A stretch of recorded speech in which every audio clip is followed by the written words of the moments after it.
when we sometimes come into our truth, there's a way that we can be a little, dare I say, belligerent, a little hostile, or somebody's got to be the bad guy. Y'all hear what I'm saying? It takes real discipline and skill to be in full accountability and responsibility for your own experience. And it takes real discipline and skill to be able to speak truth in a way that is honoring of you and the other party involved, right? And also, you know, and we'll talk about this when we get to the protocols a little later on today, but there's also some skill it takes to tell the truth and stand up with you and you, right? To resist the temptation to want to beat yourself up or resist the temptation to want to make yourself wrong. And so, you know, we know that standing up can be challenging, particularly when there are others involved. But I also want to say that there are times when it's you involved, where the standing up for you with you can be the hardest thing. Anybody hear what I'm saying, right?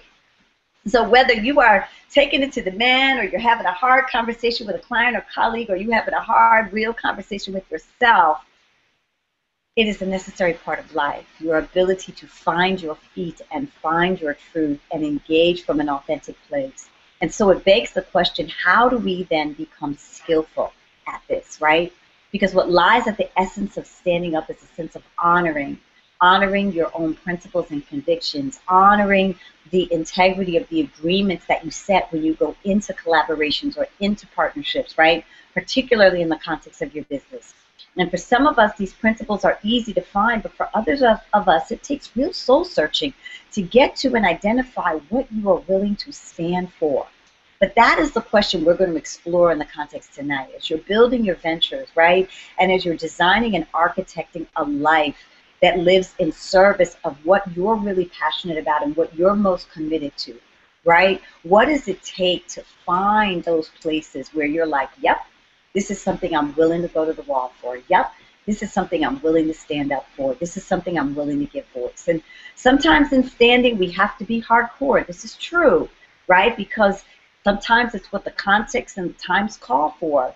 But even in being strong and firm, you can do it from a place of love. It takes skill. It takes intention. It takes, dare I say, maturity to stay in a place of spirit and not drop into a place of ego. But if this is something that you are able to master, I promise you it will bear fruit in the context of what you're up to and what you're building in your ventures and in your lives. You know, sometimes standing up doesn't have anything to do, like I said before, with anybody else. But, you know, when you're dealing with you and you, it is about, can you rise above the ingrained noise? Can you move beyond the conditioned fears and the doubts and the past disappointments that keep you locked in particular patterns, where it's more concerned about where you become more concerned about getting permission and validation than fostering and honoring your own ideas.